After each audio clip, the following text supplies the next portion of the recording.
A lot of INTPs are tackling procrastination in the wrong way. They're tackling it backwards. And what do I mean by that? Well, a lot of INTPs' approach to procrastination is usually learning information about procrastinating, right? I remember when I was in university watching videos by Andrew Kirby, who explained and gave me new insights on procrastination. And that made me feel good because I'm a theoretical person, I'm an intellectual person. I love the joy of insight. I love learning a new fact that makes me feel like I am now better equipped to deal with the world. I love gaining knowledge that makes me feel like my life will now be better from this point on. But information is often enough for small changes, but not big changes. And what do I mean by that? Well, when you learn about procrastinating, you might learn about the neurology behind it because some procrastinating is habitual neurological, right? It's simply something else is higher dopaminergic reward and costs a lower effort calorie wise. And so we gravitate towards that instead of the work we need to do. Sometimes you learn things about how procrastination can also be more of an emotional thing. This is what I call psycho emotional procrastinating, when your sense of self worth is tied to your achievement, when you feel anxious, things like that. And once you understand the psychology behind procrastinating, that can make you feel good and again, make you feel like you're progressing. And if your issue of procrastinating as an INTP was just a surface level, little thing that you just need to tweak or hack to change, then indeed information can be enough to spark the change. But for a lot of INTPs, procrastinating is a lot bigger than just a surface level thing. It might in fact be our biggest enemy, our biggest issue to solve in life. The biggest change in an INTP's life might be going from being a procrastinator to being someone that can get things done, right? Because when you combine your ability to analyze and problem solve with action, you are an unstoppable force, at least in the occupational realm of life. Now, unfortunately, a lot of INTPs, well, not unfortunately, a lot of INTPs are introspective, reflective, observant, and self critical. And that has to do with our introverted nature mostly.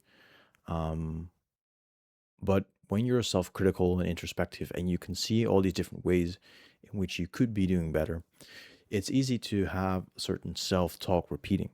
Things like, I'm not able to get things done, I'm a procrastinator, I'm this or that. You have certain self talk and certain self belief or beliefs about yourself. And usually procrastinating is something that starts, let's say in high school, and it lingers for a long, long time. And when you are a very introspective and also conscientious person, you will sort of shame yourself for being a procrastinator.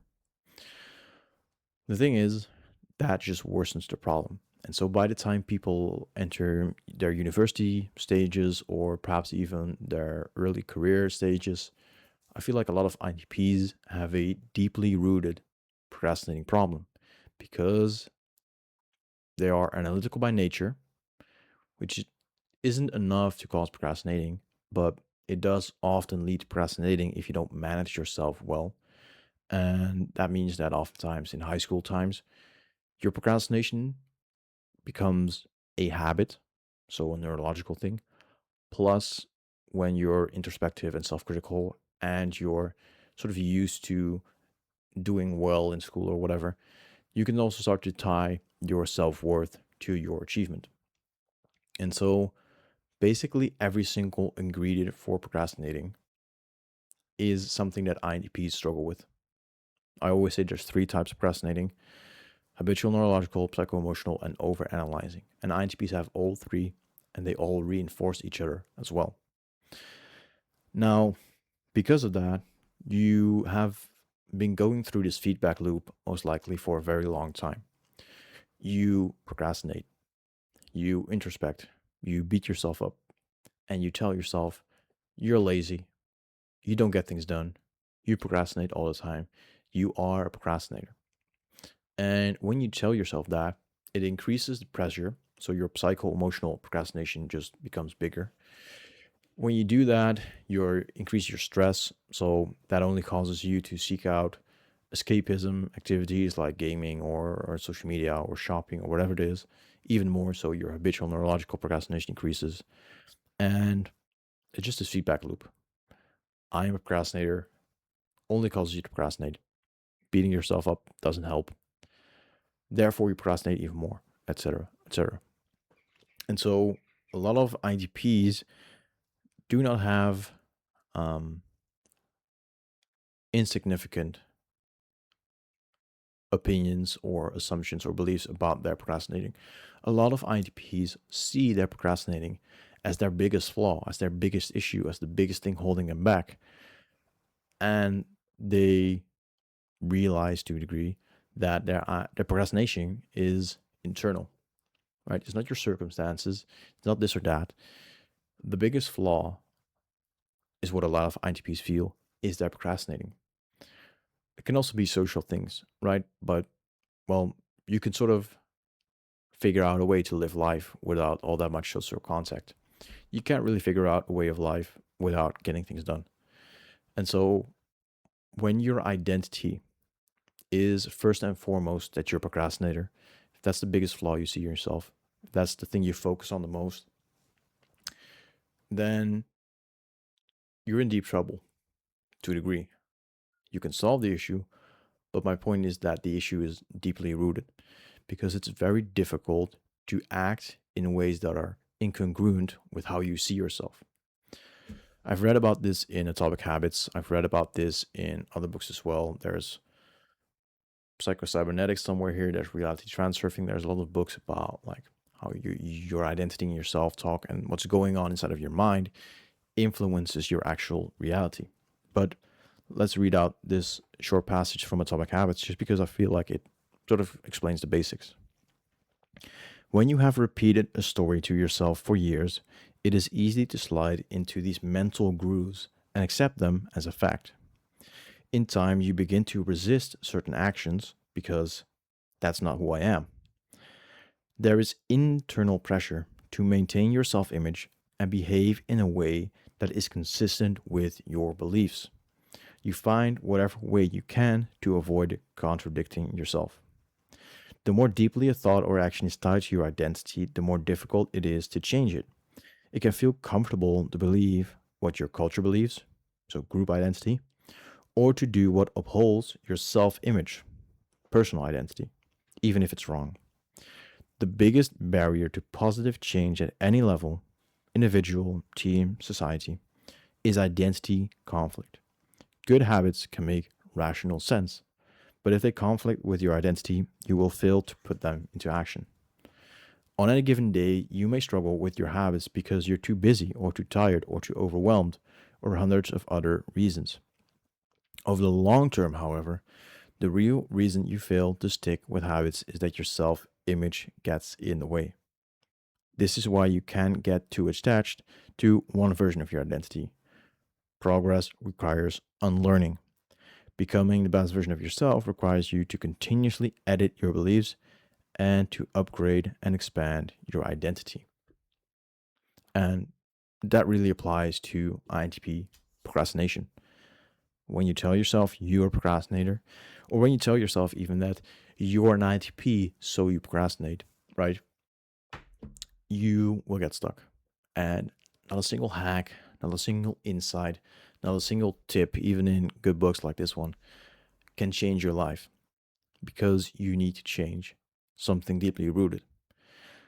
First step to that is, of course, to become aware of the fact that you need to go through an identity shift to achieve your goal.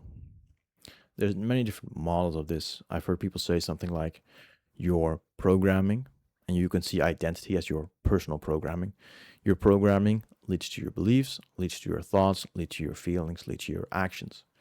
A more complicated model would be that your experiences in life both sensory and imaginary, create your beliefs. All of your beliefs together create your paradigms. Paradigms are like lenses through which you look at the world. Your paradigms create your thoughts. Your thoughts create your perceived options as well as the feelings you have about those options. And those two together create your decisions. Your decisions create your actions, and your actions create your life. So, if you want a different life, if you want to get things done consistently, live with a lot more peace of mind, stop beating yourself up over your procrastinating. If you want to make all of those changes, you need to look upward. You need to look at that ladder or these models of understanding us to look at the core root reasons of why you procrastinate. You can't eliminate procrastinating unless you change your identity. You have to go from a procrastinator to being a procrastinator to being an action taker. And that might be the most important identity shift you go through as an INTP. And it's a difficult one because all kinds of people struggle with distraction and habitual neurological procrastinating. INTPs, on top of that, have anxiety and self worth. And so they have perfectionism as well. And so they have psycho emotional procrastinating. And then you have over analyzing as well. In short, what I say is you need to go from an INTP 1.0 to an INTP 2.0. Right? There's videos by Charlie Morgan, who's an entrepreneur, who has a lot of different videos in which he mentions this concept of you need to go from who you are now to a version 2.0 of yourself. And I think this is really powerful. It might sound a bit corny or whatever, but it's a way of gamifying your progress in life. You're looking to level up. And it doesn't really matter if objectively, scientifically, this is really the way things work. If you take this lens, this paradigm, so to say, that you can become an INTP 2.0, you can become a version 2.0 of yourself, then you will simply act in accordance with that. Again, your beliefs shape your actions and therefore your reality. So I feel like I'm an INTP 2.0. Now, it doesn't mean that I'm better than other people, all right? Obviously not. But when I tell myself every single day, and when I really feel like I'm an INTP 2.0, I don't procrastinate. I don't procrastinate. Despite my overanalyzing tendency, despite attaching still my self worth to my achievements, and despite facing the modern distractions that everyone struggles with, I still get things done. And it feels uncomfortable to me now to procrastinate because it's no longer who I am. Be honest with me, a lot of INTPs that still struggle with procrastinating, it feels comfortable to procrastinate. I don't know if you've ever experienced a day where you didn't necessarily have a deadline, but you still were able to get a lot of things done. It feels uncomfortable because you tell yourself in your head, I'm a procrastinator. So, what was this just now? 8 hours of focused, consistent, good quality work? When you don't change your identity, you don't change your outcome. That's really it. It's that simple. Now, based on all of the books behind me and Atomic Habits and the books up here and the books that I have back there as well as a lot of other research in, you know, online trainings, online courses, programs, whatever. I have been working on this solution behind the scenes, so to say, of this channel because I feel like my content can be helpful to some. And I'm really happy that some of my videos have been doing well and that they resonate with people because I feel like there's not a lot of INTP content out there. But I know for myself that when I found out that I was an INTP, that's when I made the most progress because when you understand something, you can actually look to solve it, right? Awareness is the first step to problem solving. So I've been working on this program called the INTP 2.0 Accelerator. And If you're looking to eliminate your procrastinating and you're an INTP, then you might want to check that out. As of right now, as of me recording this video, the first 5 people to join it will get completely free access. It's a 3-month program, not with like 3 months of tasks.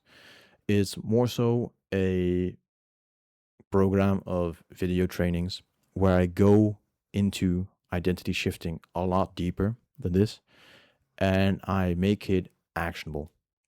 So instead of giving you a lot of information and you getting stuck in like information and thinking you've made progress just because you have insights, I've really tailor made this program to be something that INTPs can use to actually eliminate their procrastinating. So again, the first 5 people to join will get access for free. You can simply book a call with me in the first link in the description, talk about it, and if I feel like I really can help you, I'll give you access to the complete video trainings as well as weekly one-on-one calls with me so we can really look to diagnose what beliefs are holding you back, breaking those beliefs, and instilling and reframing new beliefs that are conducive to who you want to be and how you want your life to look. If that's interesting at all to you, you can check that out. If it's not interesting, but you are still serious about eliminating procrastinating, I have a free community as well, which you can check out with the second link in my description. In there, you'll just have free trainings on like how to find your purpose or cognitive functions, things like that. You can request what you want me to make trainings about. That's basically what I wanted to share with you in this video. Thank you for listening, and I'll see you in the next video.